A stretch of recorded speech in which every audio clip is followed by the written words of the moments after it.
시청자 여러분 안녕하세요. 미스터리 점사 토크쇼 신들러리스트 MC 지수연입니다. 오늘도 영검한 선생님들과 함께 이야기 나눠볼 텐데요. 선생님 인사 부탁드립니다. 네, 안녕하세요. 신의 제자 해화궁입니다. 반갑습니다. 네,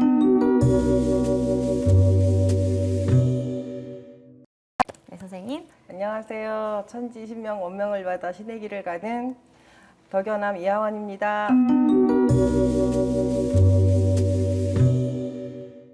오늘의 공통 키워드는 희극과 비극 사이로 코미디계의 감초 개그맨이죠. 양종철 씨입니다. 과거 KBS 유머 1번지라는 프로그램에서 굉장히 인기가 많았던 개그맨 양종철 씨에 대해서 선생님 알고 계신가요? 살짝 기억이 나는 네. 정도였어요. 네, 그래서 이분에 대해서 이제 조금 찾아봤습니다. 찾아봤는데 예전에 했던 코미디 프로가 기억이 나더라고요. 기억이 나는 정도로. 네네. 네. 선생님은 어떠세요? 많이 봤어요. TV로. 많이 보셨어요? 많이 봤고 네네. 이분이 이제 사고수 있을 때 얘기를 해주니까 안 믿더라고요. 그 근데 당시에. 살아서 못 만나는 사람 죽어서도 인연이 돼서 이렇게 만나서 처음에 이걸 줬을 때 깜짝 놀랐거든요. 특별한 인연이시네요, 선생님. 이런 인연이기라보다는 그렇잖아요. 사람이 네. 만날 사람은 뭐 죽어서도 만난다더니 그 말인가? 그거 너무 신기했어요. 좌우지간 우리가 얘기하면서도 너무 신기하다고 했거든요. 네, 그럼 정말 그날의 이야기를 한번 시작해 보겠습니다. 2001년 11월 23일 오전 3시 50분경 서울 강남구 논현동 강남구청 사거리에서는 달리던 외제차가 택시 2대를 동시에 들이받으면서 전복시키는 사고가 발생합니다. 이때 외제 차량 운전자는 깨진 운전석 유리창에 머리 부분이 튀어나와서 자신의 전복된 차량에 끼어 사망하게 되는데요. 당시 그는 KBS 개그맨실에서 평소 화끈한 성격 탓에 불광동 휘발유로 불리던 개그맨 양종철 씨였습니다. 1962년 11월 14일생으로 호랑이 띠였던 양종철 씨. 한창 유명했던 시기에 그렇게 갈 수밖에 없는 운명이었을까요? 이분 같은 경우는 제가 이때 자료를 찾아보긴 했었는데 네. 이분은 제가 3주 아니면 9수에 큰일을 당하겠다라고 생각을 하고 찾아봤더니 역시나 39이라는 나이에 네, 돌아가신 거를 확인을 했어요. 근데 죽을 고비 사실은 이분은 자기가 살 만큼 살고 갔다라고 저는 생각이 들어요. 네. 네, 원래 이제 타고난 운명이 그때까지인데 보통 여기서 우리가 뭐 이렇게 얘기하잖아요. 어떻게 염원을 해서 좀 빌어서 명을 조금 이어갈 수는 있으나 이 사람 같은 경우는 그 있는다 해도 명이 그리 길지는 않을 것이다. 그리고 그 9수를 잘 넘기셔야 되는 이유 중에 또 하나가 뭐냐면 이분이 얼굴 간상을 보면은 이렇게 턱 밑에 점처럼 이렇게 푹 들어간 움푹 패인 곳이 네. 있어요. 근데 이분 같은 경우는 죽을 고비를 한 번은 넘기셔야 되는 또 그거를 가지고 계시거든요. 간상적으로도. 근데 그 죽을 고비에 이분이 9수인 데다가 그때 내가 죽을 수를 가지고 있는데 그날 일진이 좋지 않았던 걸로 보입니다. 선생님은 어떻게 보세요? 이분이 사주로 봤을 땐 굉장히 높은 사주예요. 높은 사주가 사주. 굉장히 높은 사주이기 때문에 이분이 이제 그 자기가 웬만큼 이제 인기에 이제 고생하고 힘들었던 시기를 벗어나서 이제는 날개를 달고 좀 날아보려고 하는 시기에 날개가 꺾인 거거든요. 어쨌든 이분이 가시기 그 시점에는 그 그림자가 자기의 그 앞뒤로다가 이렇게 그 그림자가 깔렸다 그래야 되나? 그렇게 쫙 깔렸더라고요. 그래서 조심해야 된다고 하니까 뭐 자기는 이거보다 더 힘들 때도 살았는데 그런 게 어디 있냐고 이런 식이었었거든요. 그래서 참 안타까운 죽음이다 그래요. 네. 39인데 갈 수 있는 그런 사주였다 얘기를 해주셨는데 당시 양종철 씨는 모 나이트클럽에 공연을 하러 가던 중이었다고 합니다. 그래서 사고가 난 시각이 오전 3시 50분 새벽이었는데요. 네, 네. 당시는 인기가 많았던 개그맨이나 가수들이 나이트클럽 같은 밤무대에서 공연을 하거나 행사를 하는 경우들이 많았다고 해요. 2001년 11월 23일 새벽 3시 50분경 사고와 그 자리에 즉사. 정말 아까 말씀하신 것처럼 양종철 네네. 씨에게 사고수가 들어와 있었던 걸까요? 사고수가 있는 분들께 어떤 것들을 해주시면 좀 이런 사고를 막을 수 있을까요, 선생님? 뭐 이제 흔히 말하듯이 대수대명을 쳐준다든가 아니면은 뭐 이제 미연에 방지를 해서 부적이라도 해서 지녀준다든가 이렇게 네. 했으면 좀 괜찮았을 건데 이분은 이것만 믿으니까 이것만 다른 거 안 믿어 이 사람 고집 되게 세요. 그래서 이것만 믿으니까 이 사람도 역시 우리 같은 사주팔자예요. 네.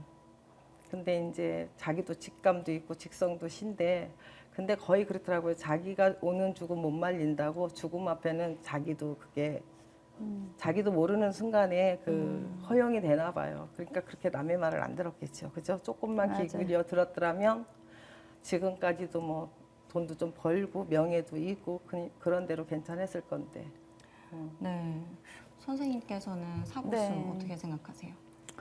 사고수가 강하게 들어온 거죠, 사실 이분한테는. 네, 근데 죽을 수라 그래서 진짜로 뭐 사고가 안 나면은 진짜 뭐 병이 왔건 뭐라도 왔을 것 같아요, 이분한테는. 근데 어떤 방법을 쓰냐면 저희는 이제 어쨌든 무속적으로 해결을 하죠, 이런 부분에. 선생님 말씀대로 뭐 부적을 쓸 때도 있고 대수대명을 할 때도 있고 또 뭐 작두를 타서 좀 수가 나쁜 거를 이제 좀 물리기도 하고 그리고 신령님께 빌어서 또 명을 이어서 네.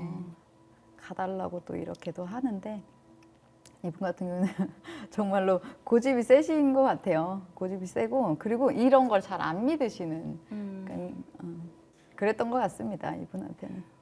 대수대명이라고 두 분 다 말씀해 주셨는데 이런 네. 게 어떤 건가요, 선생님? 그러니까 그 사람한테 이제 대수대명을 칠 때는 이제 병액수나 사고수나 뭐 여러 가지들이 있을 거예요. 근데 그분한테 이제 알맞는 어떤 그런 거를 허수아비에 저희는 이제 대부분 그 사람을 대신에 해서 그 사람을 허수아비로 만드는 거죠. 그 사람 속옷도 입히고. 분신처럼 네. 이렇게. 그래서 그 사람을 이제 이렇게 쳐내는 거거든요. 아. 한번. 네. 나쁜 기운이나 이런 것들을. 네. 기운을 쳐내는. 네. 정말 양종철 씨가 사망한 장소는 불과 1년 전 클론이라는 인기 가수의 멤버죠. 강원래 씨가 오토바이 사고가 났던 장소 근처라고 합니다. 이렇게 유독 사고가 잦은 장소나 이런 지역만의 특징이 따로 있을까요? 이런 것들에는 좀 어떤 걸 해야지 사고가 줄어들 수 있을까요, 선생님? 그 이제 그 흔히 말하잖아요.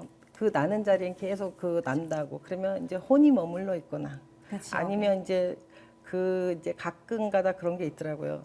저기 사람은 이미 떠나고 없는데 사자가 계속 진을 쳐 있어요. 엇갈린다 그러죠. 시비가 엇갈린다고. 예, 그래서 이제 사자를 띄어서 사자를 달게 해서 이제 보내는 거지. 또 예를 들어서 이제 그 영혼이 왜 그랬잖아요. 육신은 이승에 물고 혼은 저승에 머문다고. 네. 근데 이제 혼을 걷어서 달게 해서 이제 왕생극락을 시켜주지. 그러면 그 자리가 깨끗해지는데 그런 게 없다 보니까 계속 그러잖아요. 데려가려고 기다리고 있듯이. 그런 그 원인이 있거든요. 네, 정말 그 장소에 특색이 있다고 말씀해 주셨는데 선생님 어떠세요? 그렇죠. 거기 아마도 이런 이제 장소 교통사고 나는 데는 항상 나요. 근데 그런 데서 이제 귀신을 목격하시는 분들도 사실 많거든요. 네, 맞아요. 그래서 이제 그런 지역에 이제 죄를 지내주거나 교통사고 지역에. 너무 많이 나는 막 몇백 건이 나는 막 이런 것도 있기 때문에 그런 데는 이제 원혼을 좀 달래줘서 이렇게 죄를 지내거나 이런 사고들이 그런 상황들이 좀 있어요. 장소에서 어떤 네. 풀어주는 행위를 하면 조금 더 나아질 수 있다. 그렇게 정리를 네네. 해보겠습니다. 교통사고 당시에 양종철 씨가 몰던 차량 조수석에는 여성 배모 씨가 함께 탑승을 하고 있었다고 합니다. 다행히 그녀는 중상만 입은 채 무사했는데요. 하지만 누구인지는 정확하게 밝혀져 있지는 않습니다. 당시 양종철 씨가 유부남이었기 때문에 혹시 불륜 상대가 아닐까라는 의혹도 있었는데요. 1957년생 배모 씨라는 여성과 양종철 씨의 죽음, 어떤 연관이 있을까요? 그렇게 연관성은 저는 보이지 않고요. 이분이 이제 꼭 막 그 뭐지? 불륜 상대라고 라고 단정 지을 수 있는 분도 아닌 걸로. 그러니까 예를 들면 뭐 친하게 지내는 분일 수도 있는 거잖아요. 그쵸. 그리고 뭐 그렇다고 또 그냥 정말 깔끔하게 친한 사이는 아닌 걸로 보이고. 네네. 네, 약간 시비수나 다툼수가 있지 않았을까 이 시기에. 그러니까 좋은 차 안에 네, 상황을 조금 이렇게 엿보자면은 양종철 씨는 상당히 지금 이렇게 화가 났다라고 보이고 좀 이렇게 화가 많이 나서 어떤 얘기 속에서 자기가 좀 멘붕이 온 느낌이라고 해야 될까요? 이게 정신이 맑지가 않았던 것 같아요. 저는 이 분이 꼭 뭐 불륜 상대다 막 이렇게 말하기는 조금 애매한 것 같아요. 애매하다. 네. 네, 선생님은 어떻게 보세요?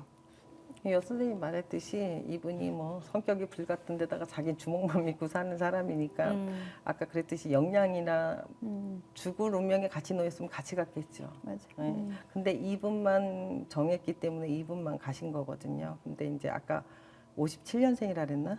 네. 네. 57년생. 아까 얘기했듯이 깔끔한 사이는 아니고 어. 둘이 이제 애인 이런 관계보다는 이제 몸적으로 같이 이렇게 왕래를 하는 그런 사이인 것 같아요. 그리고 이제 금전적으로 좀 도움을 줬다라거나 그랬던 것 같아요. 맞아요. 약간 근데 스폰서 여자는 같은 이분이 그분 말고는 이분도 사주에 뭐 이제 도처에 여자가 있어야 되는 사주기 때문에 여자가 없으려는 그런 사주는 아니기 때문에 뭐 여자가 한둘은 아닌 것 같아 이분도. 네, 사주를 가지고 이렇게 그 당시에 차 안의 분위기를 살펴볼 수 있다는 게 저는 되게 신기한데요. 연예계에서 또 11월의 괴담이라는 말이 있습니다.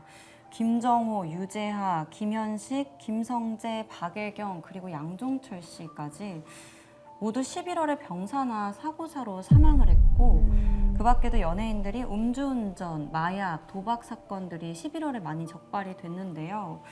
연예계 11월 괴담, 11월. 선생님들이 보시기에는 이 날짜가 어떤가요? 아, 계단보다는 이제 연예계 쪽에 누가 이제 가면은 그거를 몰아서라도 한번 뭐 이제 추모나 뭐 일영제 같이 지내줘야 돼. 그런 게 하나도 없잖아요. 그죠? 어디 이제 뭐 다른 데서 사고 나면 뭐 일영제 지내지고 뭐 추모, 거긴 다 한단 말이에요. 그죠? 근데 여기를 대대적으로 누가 하나 딱 나서서 총대를 메고 한번 싹 걷어서 보내면 이런 사고가 없는데 때가 되면 그 시기에 꼭 데리러 오든지 아니면 그 시가 되면 꼭 사고가 나잖아요. 믿고 안 믿고를 떠나서 그렇게 해서 한 번씩 이렇게 해주면 괜찮을 건 연이어 끈이어 계속 터질 때는 그냥 줄다리기 하듯이 네. 이렇게 터지잖아요. 그게 없잖아 있거든요. 네. 선생님은 네. 어떻게 보세요? 11월? 우리가 보통 뭐 11월이라고 딱 단정 지을 수는 없지만 이때 시기가 동지달이 껴 있었잖아요, 선생님. 네. 근데 동지가 이제 팥죽을 써서 우리 쪽에서는 뭐 애동지, 중동지, 노동지 이렇게 해서 이제 애군을 막아주고 사실 그때가 왜 그렇게 하냐면 귀신이 가장 많이 활성한다. 그런 말들이 있어요. 그래서 그 비슷한 시기라서 좀 이제 기들이 사실 기들이 많이 활성하는 움직이는 달. 시기 자체가. 네, 그거 플러스 이분이 지금 보면은 11월생이에요. 아, 네. 네, 근데 이 양종철 씨도 아까 선생님 말씀하셨듯이 저희 같은 사주예요라는 말씀을 하셨잖아요. 네, 신가물이라고 우리 무속에서는 말을 많이 하는데 이런 분들 같은 경우는 특히나 생일달을 상당히 조심을 해야 돼요. 생일달. 네. 모르긴 몰라도 이분이 살아오면서 자기 생일달이 편치 않았을 거예요. 항상. 거기에 이제 아홉수도 끼고 또 위치상 좀 좋지 않았고 그날 수가 안 좋았다라고 보이거든요. 아무튼 그래서 이분이 11월 달에 괴담 다른 분들도 많이 계시지만 저는 11월 달에는 좀 다들 좀 조심을 해야 되는 달이라고 생각은 합니다. 시기 네, 자체가. 네. 예로부터 사람들은 광대의 익살맞은 재주를 보며 박장대소하거나 긴장과 스트레스를 풀곤 했습니다. 늘 웃는 얼굴의 광대. 그것은 진정한 미소였을까요? 웃는 얼굴 속에 슬픔을 감추고 있었던 건 아닐까요? 모든 웃음에는 울음의 한쪽 얼굴을 닮아 있다라는 말이 있습니다. 우리는 광대처럼 슬픔을 감춘 채 살아가죠. 때로는 그 슬픔의 괴로움을 견디지 못해 몸부림치기도 합니다. 그 슬픔과 괴로움의 무게를 잠시나마 덜어내고자 우리는 신을 찾고 또 신을 모시는 무당 선생님들을 만나는 건 아닐까요? 미스터리 점사 토크쇼 신들러 리스트. 저희는 여기서 마무리하고 더욱 새로운 사건과 인물들로 찾아오도록 하겠습니다. 감사합니다.